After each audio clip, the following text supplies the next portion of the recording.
Commentaire par saint Thomas d'Aquin de l'Épître aux Romains de saint Paul, chapitre 2, versets 1 à 5.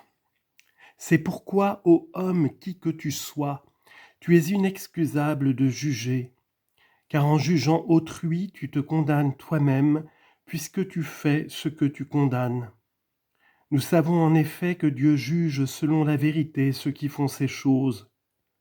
Penses-tu donc aux hommes qui jugent ceux qui font ces choses et qui les fait toi-même que tu échapperas au jugement de Dieu? Est-ce que tu méprises les richesses de sa bonté, de sa patience et de sa longanimité?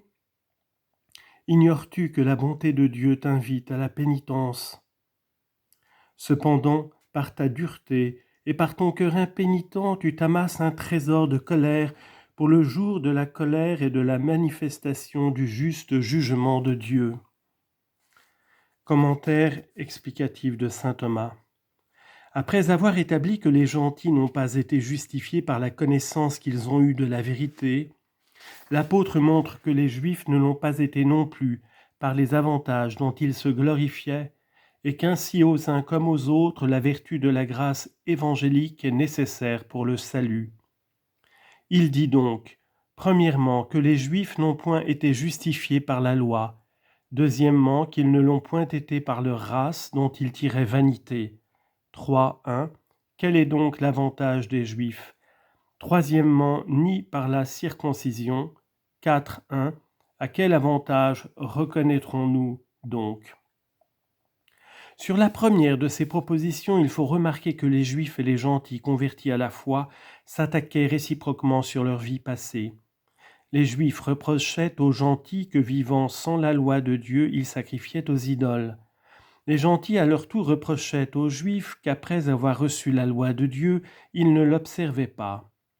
L'apôtre, premièrement, il convainc les uns et les autres de porter un jugement sans règle. Deuxièmement, il montre spécialement que les Juifs n'étaient point dignes de récompense parce que les avantages dont ils se prévalaient ne suffisaient pas pour le salut. Au verset 13, ce ne sont pas ceux qui écoutent la loi. Quant à leur jugement, l'apôtre réduit à sa valeur le jugement des hommes. Il établit ensuite et exalte le jugement de Dieu. Verset 2, car nous savons. Premièrement, à l'égard du jugement humain, il avance 1. Que ceux qui se jugent mutuellement sont inexcusables. 2. Il en donne la raison. Premièrement, posons donc d'abord la conclusion de ce qu'il a établi au chapitre précédent.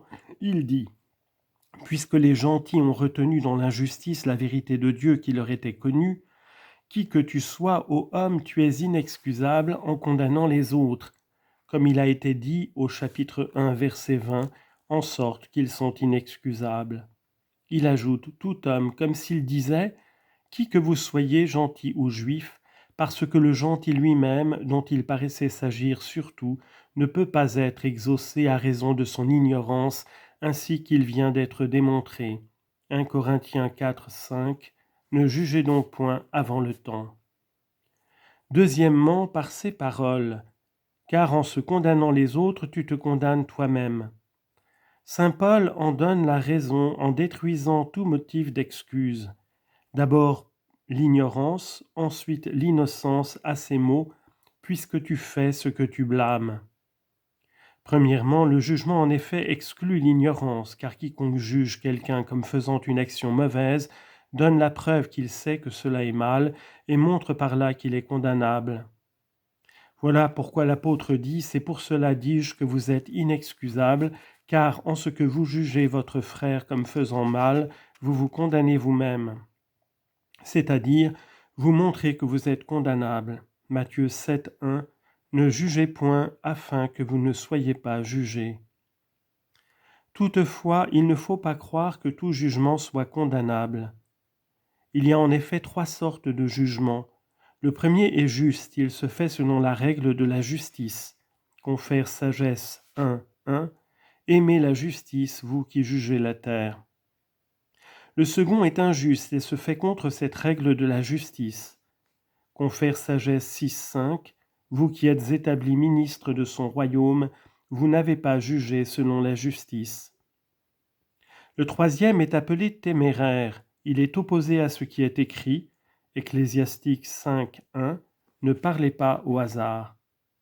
Or, on juge témérairement de deux manières. D'abord, quand celui à qui un jugement a été confié procède sans connaissance suffisante de la vérité, malgré ce qui est dit, en Job 29:16, sa cause je ne la savais pas, je l'examinais avec un soin extrême.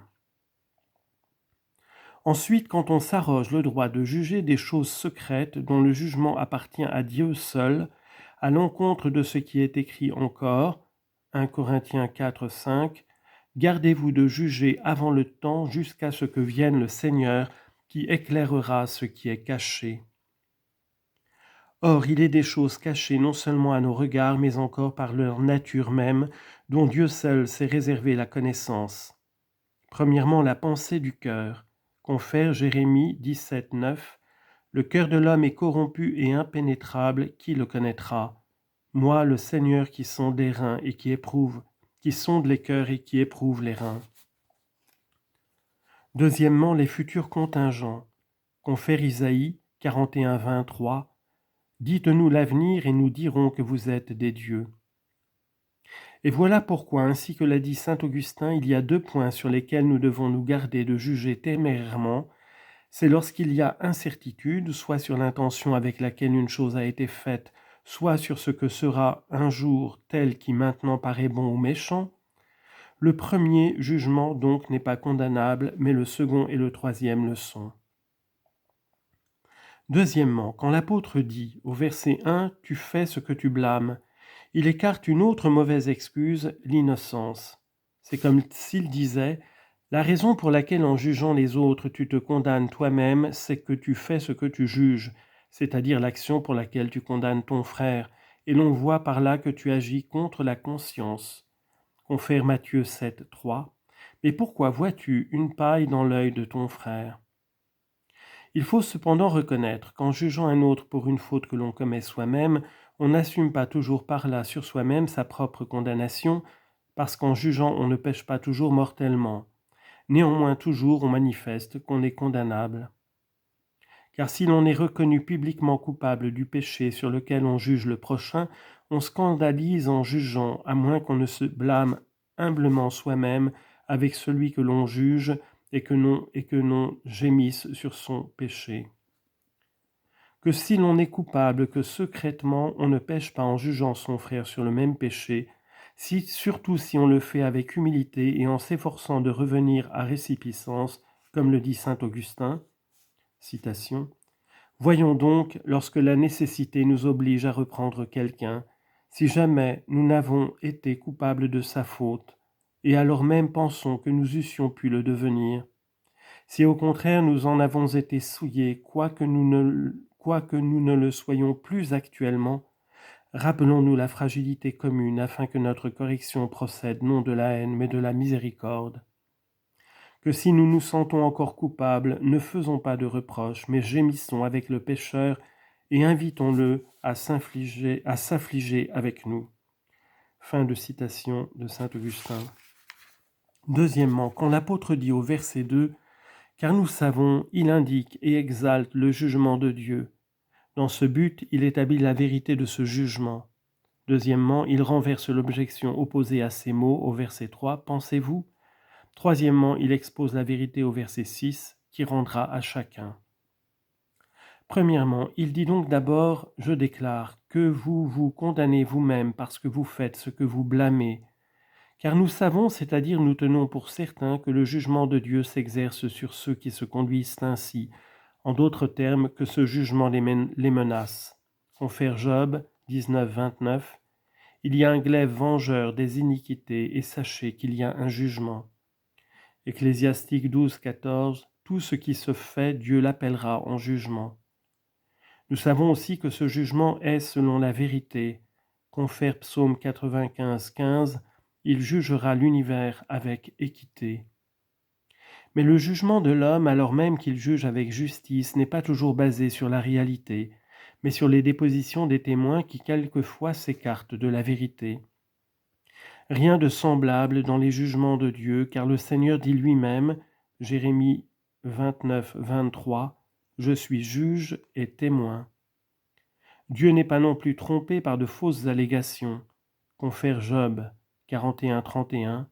Je ne l'épargnerai ni par égard pour la force de ses paroles, ni à cause de leurs touchantes supplications.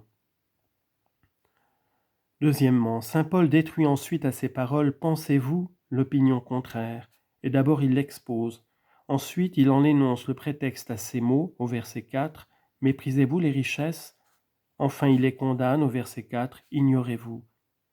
Il dit donc d'abord, j'ai avancé que le jugement de Dieu s'exerce selon la vérité à l'égard de ceux qui se conduisent ainsi.